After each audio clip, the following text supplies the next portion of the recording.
Purihin po ang Diyos at muli po tayo mag-aralan ng kanya po mga salita at kunting refresh lang po tayo sa ating po pinag-aralan noong last Sunday. Okay, ano po ba pinag-aralan natin last Sunday?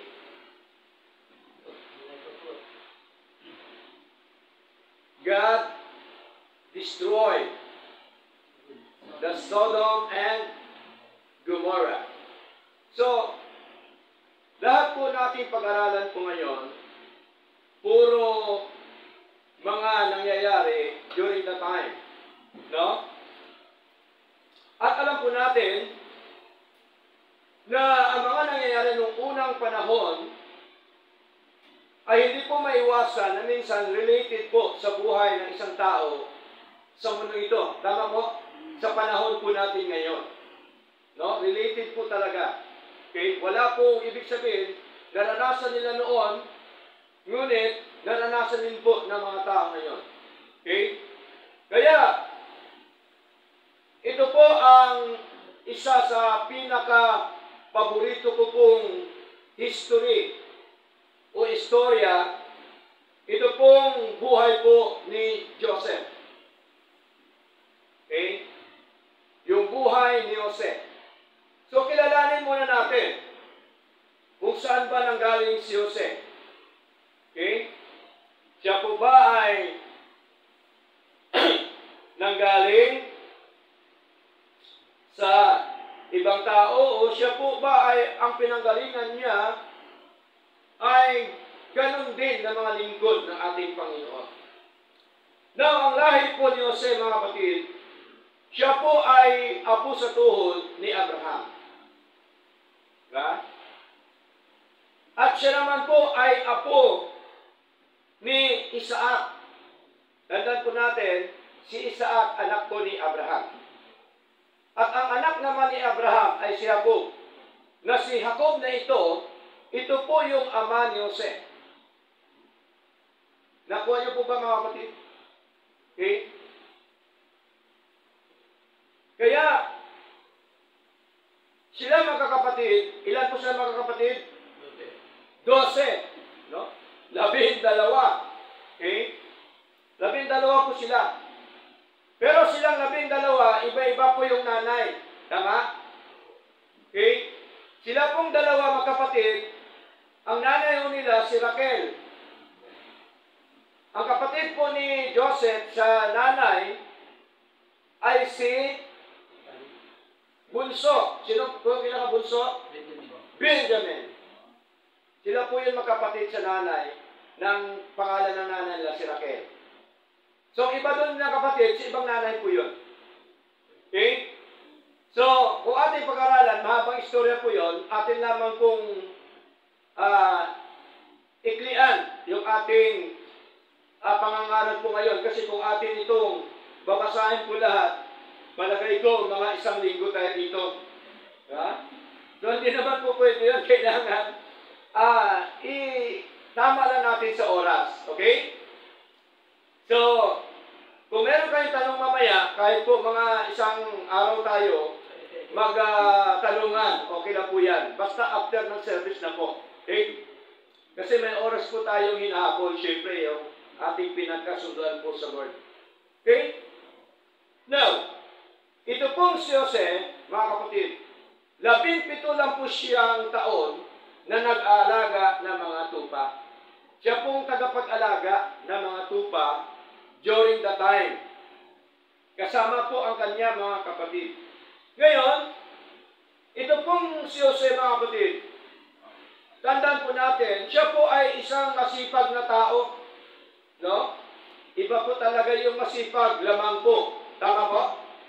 Hindi po siya tamad, hindi po siya tayka-tayka pag inuutosan ng kanyang magulang. Hindi yung wait lang. Diba? Pag sinabi po ng kanyang amang si Jacob, ay agad-agad po niya yun sinusunod. Bakit?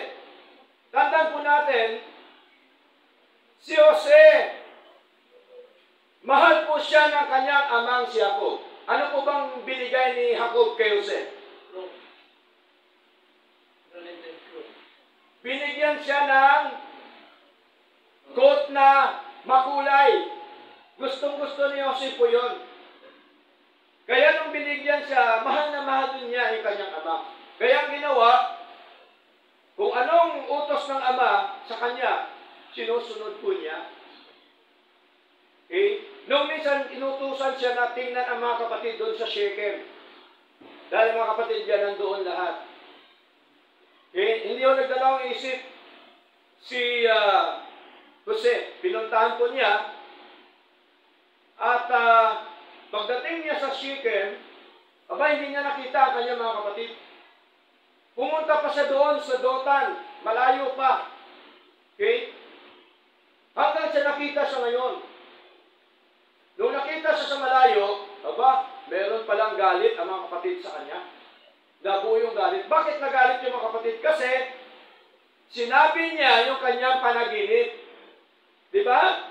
Kaya sabi niya sa kanyang panaginip, meron akong panaginip na ang bigkis ng palay na 11 ay yumuko. Ang aking lamang bigkis na palay ay siyang tumayo. Ano pa? Ang kasunod na panaginip. Sabi niya ay ang buwan at bituin. Sabi niya, at ang 11 ang buwan sa araw at ang 11 bituin, sabi sa kanyang panaginip, ay yuyukod sa akin. Kaya galit na galit ang kanyang mga kapatid. No? Kaya sabi ng kanyang mga kapatid, ano ibig mo sabihin? Alilain mo kami? Di ba? So, alam niyo po ba, dahil pala yon sa tinatawag na plano at layunin po ng Diyos sa buhay po ni Jose. Ang ginawa po ng kanyang mga kapatid, nung malayo pa, usap-usap sila, patayin natin? Sabi naman ng isa, hindi, kapatid natin yun eh. Ang maganda dyan, andyan yung mga bumibili ng mga alipin, ibenta natin. Binenta po nila si Jose. Nung binenta nila si Jose sa mga Ismailita, pumunta naman ang mga Ismailita doon sa ito, binenta naman kay Potiphar itong si Jose. So during that time pala, may mga bentahan na ng mga tao. Diba? Wala po yan pagkakaiba sa mga kinikidnap, tapos ipatubos. Diba? Okay? Kung ako kaya makidnap, patubos kaya sa darkness? Siguro sabihin ng darkness, sa inyo na yan. Diba? Pero ito pong si Jose, mga kapatid, wala po siyang angal. Kahit po siya binenta ng kanya, mga kapatid, hindi po siya nagreklamo. Tuloy lang siya. At ang kagandahan po, mga minamahal, meron pong sinabi ang ating Panginoon sa buhay po ni Jose, mga kapatid. Sa ating binasa kanina, okay, na ang sabi po ng ating Panginoon ay ito pong si Jose ay magkaroon po ng tinatawag na kasaganaang buhay. Okay? Pinanghawakan po niya yun sa Panginoon. Kaya ang nangyari po, nung siya po ay nasa kay Potiphar na, mga kapatid, okay? Anong ginawa ni Potiphar sa kanya? Ginawa siyang tagapamahala sa kanyang bahay. Okay? Di ba, nabasa natin kanina? Nagustuhan siya ng asawa ni Potiphar. No? Gusto siya maging kalaguyo ng asawa ni Potiphar. Pero tingnan niyo po, matindi yung kanyang karanasan. Karanasan sa kamay ng kanyang mga kapatid. Karanasan doon sa pinagbentahan sa kanya. Okay? Ano ang ginawa nung hindi pumayag si Jose? Ang asawa ni Potiphar gumawa ng paraan para itong si Jose, dahil ayaw sa kanya, makulong. Anong ginawa? Di ba? Tinanggal niya yung buong suot, itong ni Jose. At saka yung kanyang suot, tinanggal niya. Ang ginawa niya, sumigaw siya. Ginawa daw siya ng masama ni Jose. Pero totoo niyan, walang motibo ganon si Jose. Tingnan niyo po, no? Binaliktad si Jose. So, ang pagbaliktad pala ng kaso, noon pa yon. Hindi ngayon lang. Amen? Di ba maraming ganun nangyari? Mga binabaliktad yung kaso na hindi mo naman ginawa, pinagbibintangan ka. Tama po? Marami po yan ngayon. Because of money. Okay? Pero ito si Jose, mga kapatid, okay lang siya. Hanggang sa may nanaginip naman na ito yung hari, si Paraon, ang panaginip niya, merong 7 payat na baka at merong 7 mataba na baka. Ano ho, interpretasyon ni Jose dahil binigyan siya ng wisdom ni Lord? Anong ginawa ni Jose? In-interpret ko ni Jose, tinawag ko siya. Sabi ni Jose, Panginoon, kasi during that time, ang tawag sa mga hari is Panginoon. Lord, pero small Lord lang po yan, small L. Lord, sabi niya, itong panaginip mo ay isa. Yung 7 baka na payat, ito po ay 7 taon na tagutom. Tingnan niyo po, no? Ito po naman ang 7 baka na mataba, 7 taon ng kasaganaan. You see, nung nalaman ni Potiphar, o ni Potiphar sa ng Paraon, ay ginawa siyang tagapamahala. Tingnan niyo po mga kapatid. Okay? So nakita ho natin na ito pong si Jose, kahit ano hong ginawa sa kanya, mga pagsubok, ang ginawa niya, tuloy-tuloy lang po siya sa Lord. Amen po? Ganun dapat ang Kristiyano. Ano man ang nangyayari sa buhay po natin, pagsubok man yan, pagpapala man yan, dapat tuloy sa paglilingkod po sa ating Panginoon. At tandaan po natin, ang pagiging matagumpay ng isang Kristiyano, hindi po shortcut. May mga matinding karanasan na katulad po ni Jose. Okay? Anong ginawa ng Paraon sa kanya? Nagiging tagapamahala siya. Ang ginawa po ni Jose, dahil binigyan sa ni Lord ng wisdom, knowledge, understanding, mga kapatid, ginawa po siyang tagapamahala o gobernador. Kaya ang ginawa niya, dahil ang gutom, hindi lamang sa loob ng Ehipto, maging sa buong mundo, nagkaroon na ng gutom. Okay? Ang ginawa po ni Jose, bago po dumating yung gutom, ay nag-imbak ng pagkain sa Ehipto. Kasi siya po ginawa ni Lord ng tagapagligtas sa mga Israelita, sa mga tao na nagugutom. Okay? Ano pong nangyari? Nag-imbak po siya. Okay? Kaya nung nag-imbak siya, ay maraming tao sa Ehipto, nung dumating ang tagutom, ay naligtas. Okay? Sa kanyang pamamahala. Bakit? Ang tanong, maganda po bang pamamahala ni Jose? Maganda. Bakit maganda ang pamamahala ni Jose? Sapagkat tandaan po natin, si Jose ay may takot sa Diyos. Amen?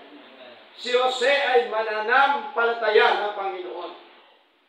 Sa ating bansa, mayamang bansa, kung ang namumuno may takot totoong tunay sa Diyos, wala hong gutom ang Pilipinas. Amen? Eh bakit nangyari yan? Sapagkat tandaan po natin, nakita natin, hindi lingid sa ating kaalaman, na mula sa pinakamataas, okay, kumukurot. Pagdating sa kasunod, sa pinakamataas, kumukurot. Hanggang sa pagdating sa barangay tanod, kumukurot pa rin. Ang natitira ay plastic na lang, supot na lang. Totoo po ba yan? Amen. Totoo po, mga kapatid. Because of corruption. Ito pong si Jose, bakit pinagpala ng Diyos? Kasi po siya ay tunay at totoo na makadiyos, na takot sa Diyos, na nampalataya sa Panginoon. Siyempre, kung may takot ka sa Diyos, na nampalataya ka sa Diyos, takot ka rin, mangurakot. Amen po? Kaya tingnan niyo po ang bansang Egypto during that time. Sagana sila sa pagkain hanggang yung Israel nadagnan din ng gutom ang kanyang sangbahayan. Sila ni Jacob at ang kanyang mga kapatid nung narinig nila na ang bansang Egypto ay sagana sa pagkain. Anong ginawa? Inutusan sila ng kanyang amang si Jacob. Bumili kayo doon sa Egypto sapagkat tayo nagugutom, baka tayo ay mamamatay. Anong ginawa ho ng mga kapatid ni Jose? Pumunta roon. Malayo pala nakita na ni Jose ang kanyang mga kapatid. Tingnan niyo po. Pero wala kang nakita na may galit si Jose sa kanila. Dahil alam ni Jose kung bakit nangyari yon. Merong dakilang layunin ng Diyos. Tingnan niyo po mga kapatid. Siguro pag iba yun, bantay ka lang mamaya. Yeah? Hindi kita bibigyan. Diba yan ang karamihan, ano? Mga kapatid, nag-away-away.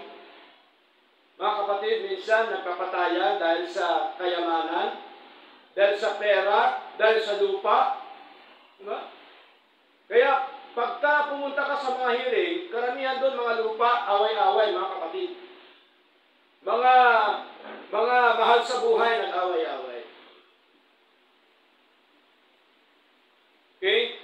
So, ang nangyari po mga minamahal, no, atin lamang pong iklian po ito, dahil doon tayo mamaya sa pinaka-final. Ang nangyari po, pinagbili sila ni Jose. Hindi ho una sinabi ni Jose na ako ang iyong kapatid. Diba? Pinabili po sila. Okay? Pero ang ginawa ni Jose, yung pera na kanilang pinagbili, inilagay ni Jose sa sako doon sa laman ng pagkain nila. Tingnan niyo po. No?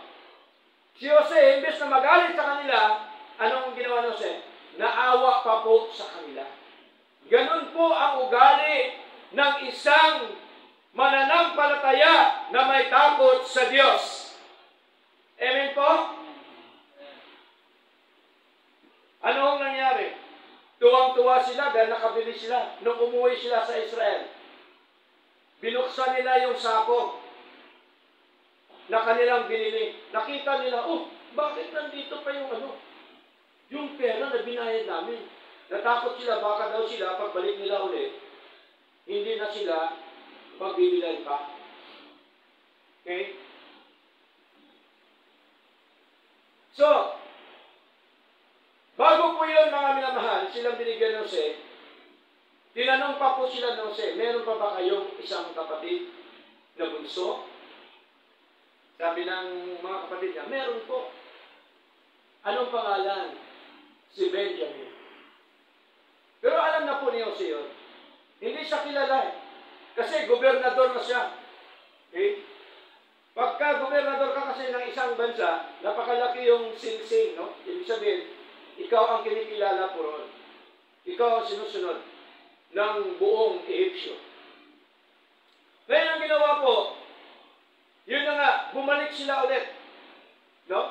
Kaya, bago sila bumalik, binilinan sila ni Jose na mag-iwan kayo ng inyong kapatid dito para sigurado na ang nirequest ko sa inyo, dalhin nyo dito yung inyong bunsong kapatid. Nagkasundo po sila, Pinadalan sila ulit ng pagkain. Ngayon, nung nagpaalam sila sa kanilang ama, ayaw pumayag una ni Jacob. Kasi sabi niya, baka mawala na naman. Ito po yung bunso kong anak. Sapagkat nawala na ang isa kong anak. Kasi ang pinalabas nila ng kanilang mga kapatid ay pinatay at kinain ng hayop. Si Jose, yung pinalabas nila nung time na yun, na nawala nung binenta nila. Ang ginawa nila, yung jacket ni Jose, nilagyan nila ng dugo ng hayop. Okay? So, ang expectation ng tatay, si Jacob, wala na, patay na talaga. Kasi, ang tagal na eh. Ang tagal na ng panahon. Okay? So, ang ginawa, dinala nila yung kanilang kapatid na bunso, si Benjamin. Okay? So, basahin siguro natin kung paano sila nagtagpo ng kanyang kapatid na si Benjamin. Okay? Sapagkat napakaganda po, no? So, basahin po natin mga kapatid. Aklat po ng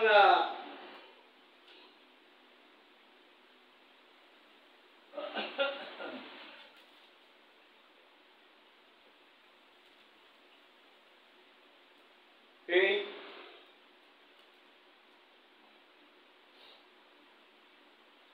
Chapter 41, no? Ng Genesis po, mga kapatid.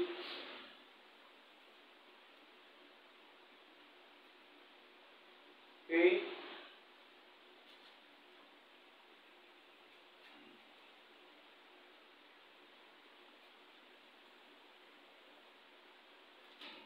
Amen. Genesis chapter 45 po. Dito na po pala yun, no?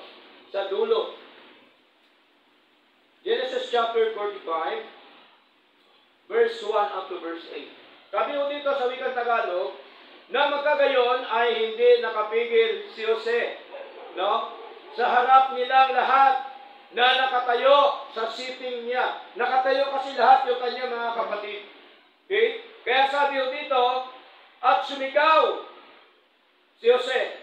Sabi niya, paalisin ninyo ang lahat ng tao sa aking harap.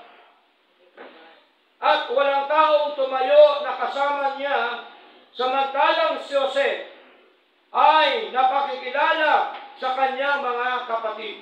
Tingnan niyo po, no? Si Jose po ay nagpakilala sa kanyang mga kapatid. Kasi hindi nila alam, no? Na si Jose ay naging gobernador sa bansang Ehipto. Kaya sabi ko dito, at siya'y umiyak ng malakas. Tingnan niyo po.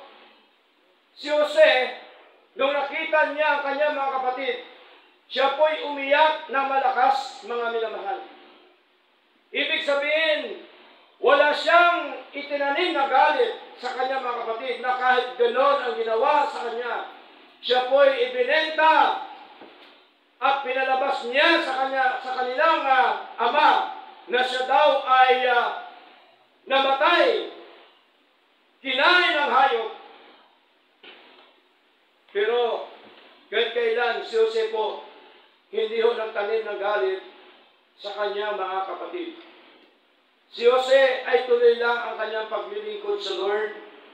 Tuloy lang ang kanyang pagsunod sa nais po at kalooban ng ating Panginoon. Na bagamat po siya ay nakaranas na matinding mga pagsubok, ibinenta siya ng kanyang mga kapatid. Tignan mo, kapatid mo, ibenta mo, ano? Okay? Ano pang ginawa? Hanggang siya po'y sinubukan ng asawa ni Potiphar. Hanggang siya ay nakulong dahil sa paninindigan, dahil sa kanyang pagkakaroon ng tinatawag po na katapatan sa ating Panginoon. Hindi ho niya nagawa ang mga bagay na yon, manapay siya po ay pinagbintangan pa. Hanggang siya nakulong, hanggang siya po ay nagkaroon pinagkalooban ng Diyos ng wisdom, knowledge, understanding sa panaginip po ng Pharaoh. At sa biyaya ng Diyos, kanya pong na-interpret ng tama, ng totoo, yung panaginip po ni Paraon. Tingnan niyo po, naging gobernador siya, pero si Joseph, wala kang nakita ni kahit man anong pride sa buhay. Amen po? Mapagpakumbaba pa rin si Joseph, mga minamahal, kahit naging gobernador siya. Wala nakita sa kanya na nagagalit siya sa kanya, mga kapatid. Kaya sabi dito sa Genesis chapter 45 verse 2, at siya'y umiyak ng malakas at narinig ng mga Ehipsyo at narinig ng sambahayan ni Paraon. At sinabi ni Jose sa kanya, mga kapatid, ako'y si Jose. Nagpakilala po siya. Ako'y si Jose. Buhay pa ba ang aking ama? At ang kanya, mga kapatid, ay hindi nakakasagot sa kanya sapagkat sila'y nagugulumihanan sa kanyang harap. Bakit nagugulumihanan sila? Sapagkat hindi nila inaasahan na ito pong si Jose na kanilang kapatid, na kanilang binenta, na kanilang ipinagbili, ay naging gobernador sa Ehipto. Tingnan niyo po, mga minamahal. Yun po dahil sa plano at dakilang layunin ng Diyos, na ang layunin po ng Diyos, ma-preserve ang mga pagkain para hindi po sila magutom. Hindi lamang ang mga Ehipsyo, maging ang mga Israelita during the time, mga kapatid. Ano pa po sabi dito? At sinabi ni Jose sa verse 4 sa kanya, mga kapatid, lumapit kayo sa akin. Isinasama ko sa inyo, at sila'y lumapit, at kanyang sinabi, ako'y si Jose na inyong kapatid, na inyong ipinagbili upang dalhin sa Ehipto. Tingnan niyo po, gaano po kasarap, di po ba, na magkakapatid nagkita-kita for how many years? Hindi nila inaasahan ito si Jose ay naging gobernador sa bansang Ehipto. Tingnan nyo kung gaano po kabuti ang Diyos, mga kapatid. At ang sabi ho dito, sapagkat ito pong reason, pinaka-main reason ni Jose, sapagkat sinugo ako ng Diyos sa unahan ninyo upang mag-adya ng buhay. Tingnan niyo po, mga kapatid. For God has sent me before you to preserve life. Kasi po, 7 taon na tagutom at 7 taon na kasaganaan. Tingnan niyo po, dahil sa plano at layunin ng Panginoon, isinugo po niya si Jose para po ma-preserve ang buhay ng bawat isa. Ngayon po, mga kapatid, nais ko pong ibigay po sa inyo, no?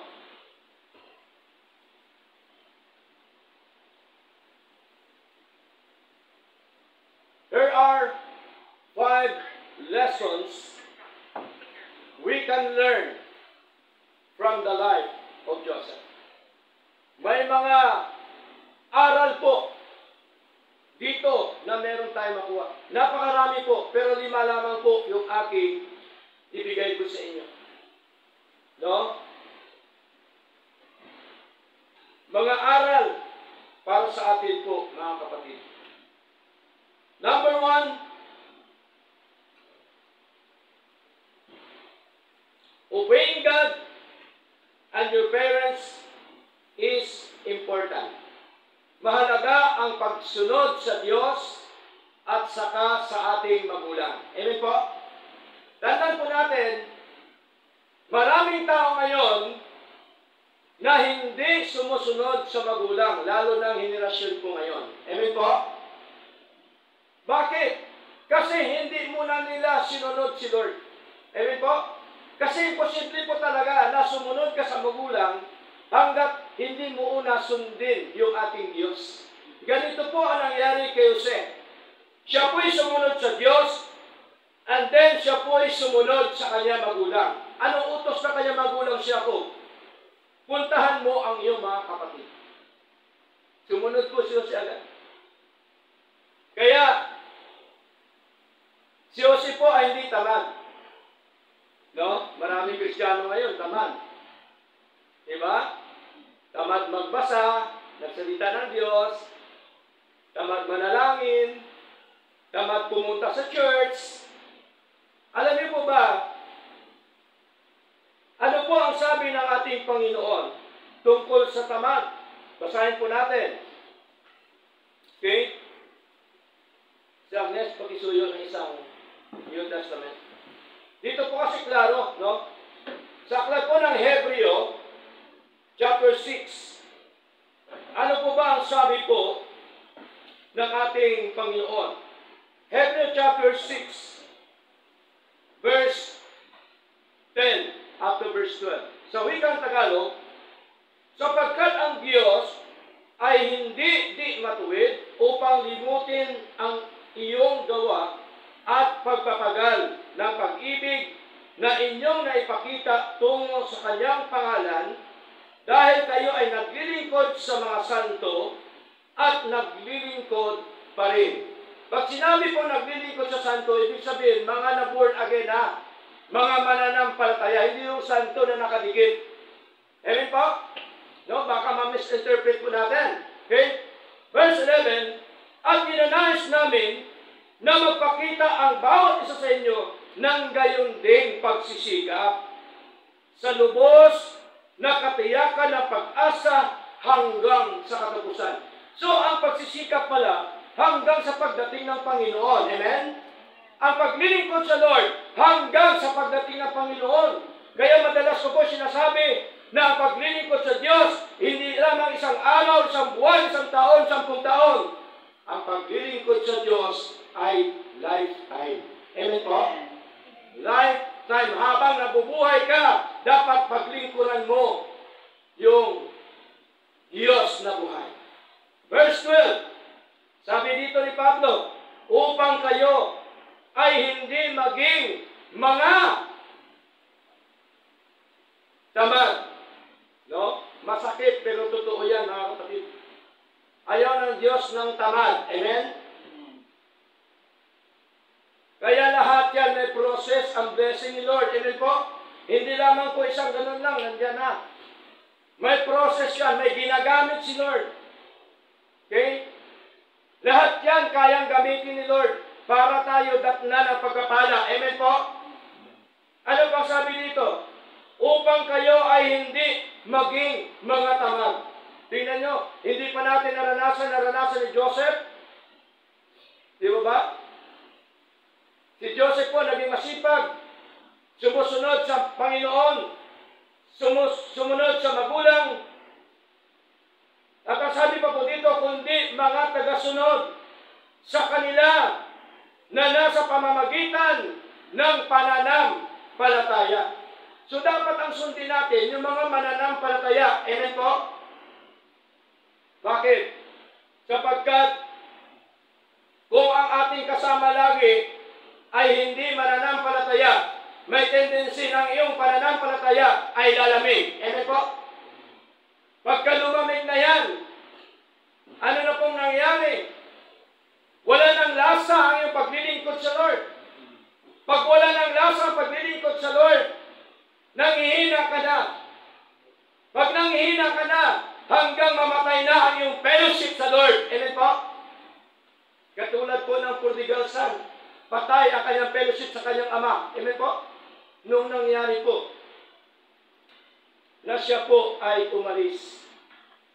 Kaya sabi ko dito, malinaw na sa pamamagitan ng pananampalataya at katyagaan ay minamana ang mga pangako. Meron po ba mga pangako ang Diyos sa atin? Marami. Tandaan po natin, hindi lamang dapat pangako ang kunin natin sa Lord. Dapat ang kondisyon ni Lord ay una natin gawin. Amen po? Anong kondisyon? Prinsipyo ng banal na kasulatan. Ito po'y gasgas na talata. Matthew chapter 6 verse 33. Maraming hindi na kaintindi at kaunawa nang sabi po ni Lord, but seek ye first the kingdom of God and His righteousness, and all these things shall be added unto you. Ano ang kondisyon? Unahin natin ang Diyos, amen? Ang Kanyang kaharian, ang paglilingkod sa Kanya, ang ministry ni Lord. At ang lahat ng mga bagay ay idaragdag lamang ng Diyos. Maraming Kristiyano ngayon, gusto, pangako ni Lord, pero ayaw gawin ang kondisyon ng ating Panginoon. Okay? Una muna yung kondisyon. Amen po? Bago yung pangako po ni Lord. Okay? Ano pa pangako ni Lord? At ang kondisyon? John chapter 15 verse 7, ang sabi, if ye abide in me, and my words abide in you, ye shall ask what you will, and it shall be done unto you. Meron bang kondisyon? Meron. Anong kondisyon? Sabi ni Lord, kung kayo ay manatili sa akin at sa aking mga salita, ay hingin ninyo ang mga bagay na nais ninyo at ibibigay ko sa inyo. Pangako po ni Lord yan. Pero ang kondisyon, manatili tayo sa Diyos at sa Kanya mga salita. Ibig sabihin naman po, manatili tayo na maglingkod sa Panginoon, manatili tayo manalangin, at manatili tayo sa Kanyang mga salita sa pagbabasa at pag-aaral at pakikinig ng mga aral po ng ating Panginoong Diyos na buhay. Tandaan po natin sa paglilingkod, kailangan alam po natin. Okay? Ang tunay kasi paglilingkod, meron po yan tinatawag na conversation. Sa pamamagitan po ng ating pananalangin, sino ho nangungusap sa Lord? Di ba tayo? Hello? Di ba tayo po? Tayo ang nagsasalita eh. Tayo nangungusap sa Lord. Lord. Lord. Di ba? Sa pamamagitan ng ating pagbabasa ng mga salita ng Diyos, sino nangungusap sa puso natin? Ang Diyos. Kasi salita po niya ito, mga kapatid. Tandaan po natin, ang Diyos at ang Kanyang written word, hindi po pwede maghiwalayan. Kailangan laging magkasama po yan. Amen po? Hindi po pwede na paniwalaan mo ang Diyos, and yet ang salita niya, hindi mo paniniwalaan.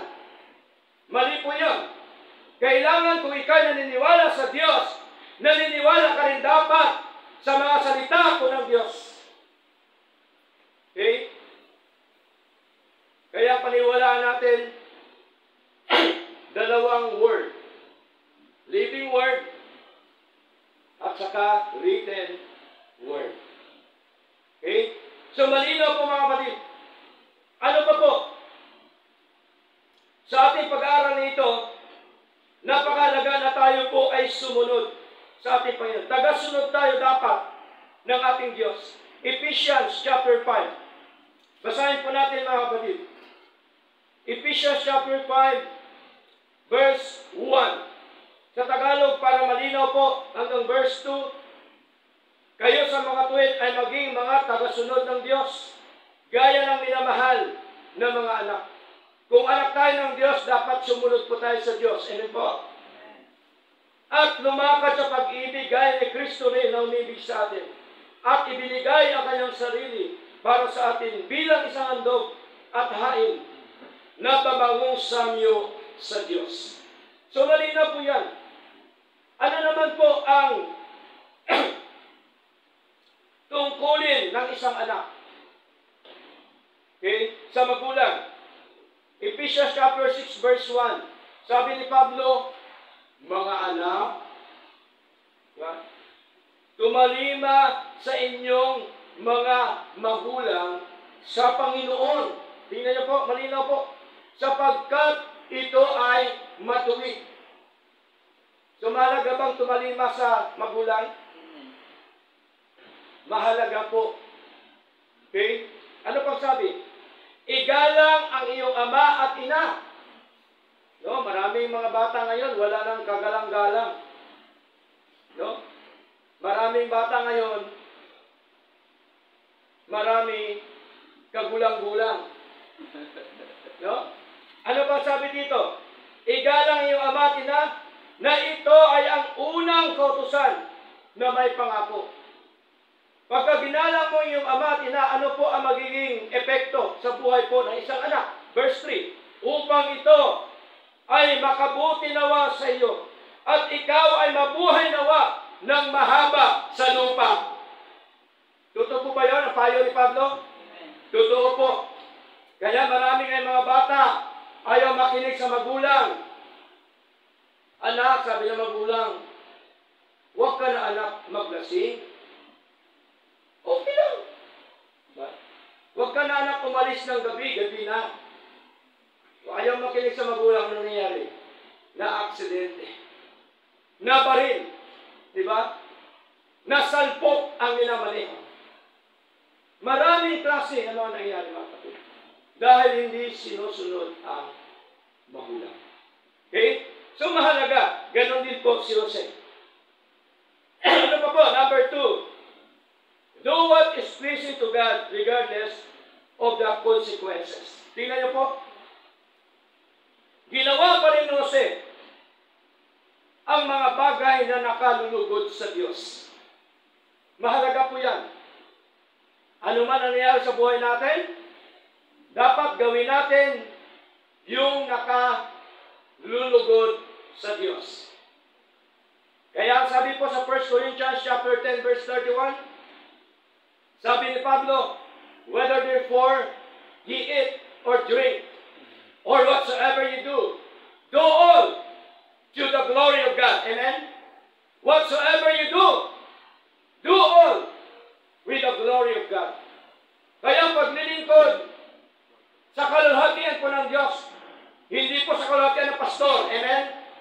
Hindi sa kalulhatian ng kapatid, sa kalulhatian po ng ating Panginoon. Kaya mga kapatid, lagi ko pong tinuturo sa bawat isa sa atin na ang pagiging Kristiyano ay hindi lang po dito sa loob ng church building. Kahit saan tayo sa labas, dapat Kristiyano pa rin tayo. Amen po? Merong paninindigan, pinanghawakan ang mga aral po ng ating Panginoon. Number 3. Ito na lang po natin dahil ano na po yung oras natin. Relying on God's guidance will help you prepare for the future. Mahalaga kasi yung guidance ni Lord sa buhay natin. Amen po? Para yung future natin maging matagumpay, maging maganda, mga kapatid. Kasi sa paglilingkod, subok na po si Lord. Amen po? Kaya walang nang dahilan para hindi ka maglingkod sa Lord. Walang talo sa paglilingkod sa Diyos. Amen po? Walang talo po. Lahat yan panalo basta naglilingkod tayo sa Lord. Okay? Next. Forgiveness should always be extended even years after the injury. Matindi ang nangyari kay Joseph. Pero, tingnan niyo po, pinatawad niya yung kanya mga kapatid. Dapat tayo bilang Kristiyano ganun din. Di po ba? Dapat tanggalin na natin yung mga bagahe sa ating buhay. Kaya minsan mabigat maglingkod sa Lord kasi yung mga bagahe dyan, mga pride, di ba? Yun po yung mga bagahe. Kaya hindi magaan ang buhay mo sa paglilingkod sa Diyos kasi may kinikim-kim ka. Meron kang galit at buot sa iyong kapatid, sa iyong kapitbahay, sa iyong mga mahal sa buhay, kapatid, patawarin po natin sila. Amen po? Bakit? Dapat tayo mag-adjust kasi Kristiyano tayo eh. Tama po? Lalo na yung nagagalit sa iyo, mga unbelievers, dapat tayo mag-adjust. Kahit sino, kahit believers man yan, mag-adjust tayo. Okay? Patawarin natin sila. Dahil tayo noon, hindi pa tayo binago ng Diyos, ganun din po tayo. Amen po? Dapat malawak yung ating kaisipan. Mahaba ang ating pasensya sa mga bagay na yan. Kaya tingnan niyo po mga kapatid, marami ngayon na didisgrasya, maliit lang na bagay, nagbabarilan. Tama po? Hindi lang po pina-overtake sa sakyan, nagagalit na. Diba? So, mahalaga po yung tinatawag na forgiveness. Okay?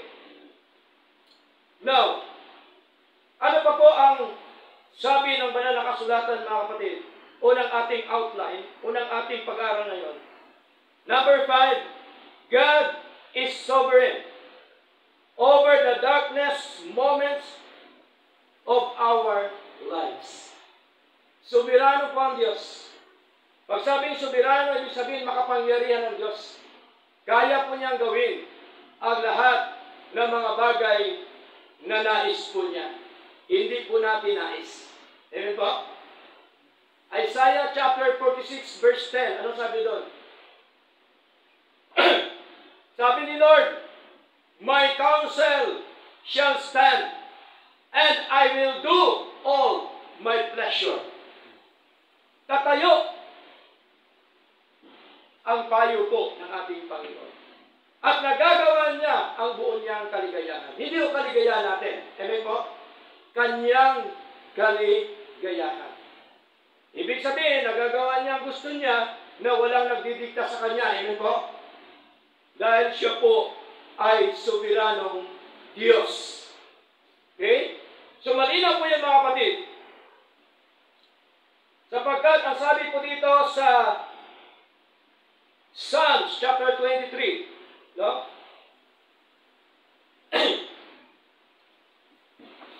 Psalms chapter 23,